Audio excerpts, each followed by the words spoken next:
Today I'm going to talk about the first virtue of Bushido. The one that underpins them all, the foundation of them all, is justice, righteousness, and integrity.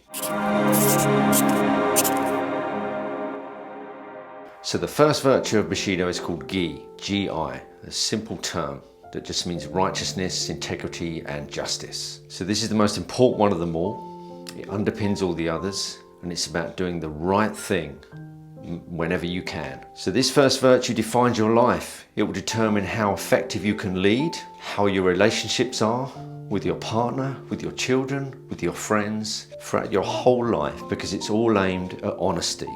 And without honesty, things soon go very wrong, not only for yourself, but for the people around you. So this first virtue is so important, it will actually reveal your potential as a human being. So the word integrity is an interesting one. It comes from the Latin term integer, which means wholeness of character and honesty. So it was often referred or believed that without integrity, a person wasn't whole, he wasn't complete, and was prone to madness.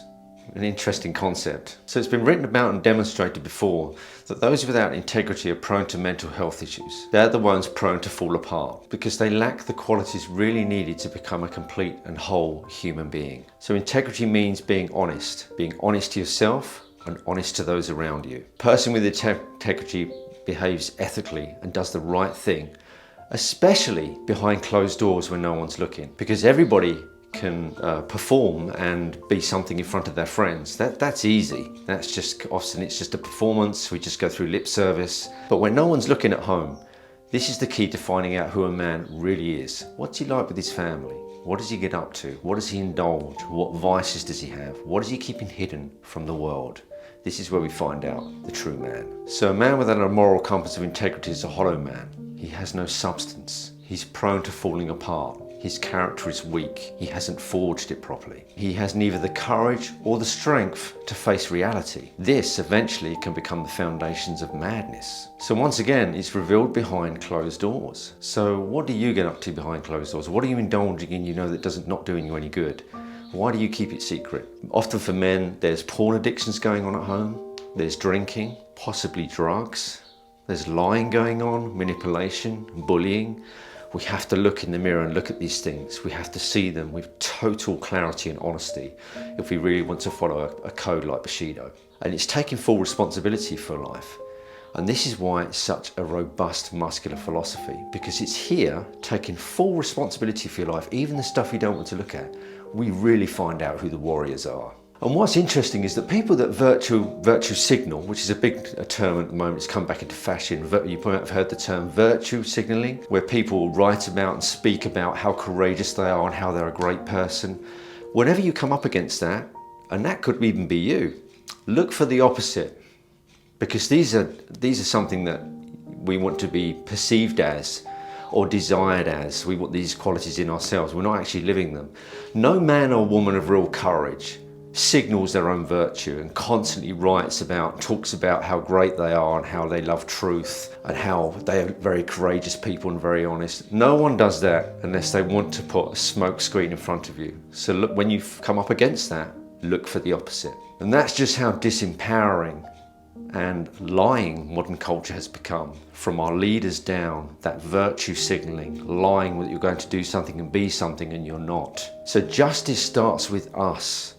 You cannot point towards the world without pointing at yourself first. You have to look at yourself you have to believe in justice for yourself first, and that means looking at the qualities that you live by. It's important to understand that people receive the consequences of how they live, and this is what the term justice means in Bushido. You receive the consequences of what you do and how you live. It's in the Bible, the terminology says you reap what you sow. In the East, it's the accruing of a karmic debt. Here it's about the justice. You will get back what you put out. You are defining your life with your own actions and behaviour. This is why this first virtue is so important. So justice as described here then can be like a karmic law, that what you put out comes right back at you. And remember, it's well understood in psychology that what we condemn and point at in others and constantly criticise about them, we're probably living within ourselves on some level. So here's some warrior practices in putting it all together to help you understand and start to implement this righteousness, justice and integrity in your own life. So number one, the warrior expects justice, not for other people, but for himself, towards himself. What addictions and habits do you indulge in behind closed doors? Why do you do them? What is the manner of them? What are you doing? Is it a porn addiction? Is it drugs? Is it alcohol? You have to look at this. It's the first thing to do. Look in the mirror and ask yourself honestly, what am I doing and why do I do it? Why do I indulge in this stuff? Don't hide it. Bring it to the surface, because anything that's suppressed will just grow stronger and own you. Remember, you're more the man behind closed doors than you are outside in the world. And ask yourself honestly, would you go to you for advice knowing what you're doing behind closed doors? Would you go to you for advice? What makes you feel uncomfortable about that? What do you need to look at? Number two, face reality for what it is, not what you want it to be. What characteristics do you portray that weaken you? What's holding you back? You could probably list them down now. What disempowers you? What are you consuming? What are you eating? Are you happy with the amount of exercise you do? Do you do any? And why do you do it? Look at these things. What characteristics do you have that weaken you? What doesn't serve you and the people around you? Honesty starts at home, and being truthful about yourself is the only place to start. As my friend Terence Gorman often used to say, there's no right way to do wrong. Number three, be the example you want to see in the world. This is especially true if you have children. What are you portraying to them you don't want them to do? Do you drink too much? Do they see you regularly drunk? Do you swear? Are you overweight? Do you smoke? You have no right to lecture your children on how to live if you're indulging in things that are harmful and could be harmful to them. You have no right at all. So be a proper warrior parent. Step up, tidy up your own behaviour, and you'll be amazed how your own children will then just want to follow you. They want to be guided by you without any force or coercion. Lead by example. Number four, surround yourself with like-minded people that will hold you accountable for your actions. Most people choose compliant friends that aren't going to challenge them. They probably have the same characteristics and are going to go along with what you say and do. There is no growth here. You become who you mix with. Number five, stop looking towards the weak and corrupt for guidance on what to do. It's degrading, personally degrading, and it's disempowering. There are loads of courageous men and women out there seeking truth and living truthful lives. Seek them out. Turn off the mainstream media. There's no truth there anymore.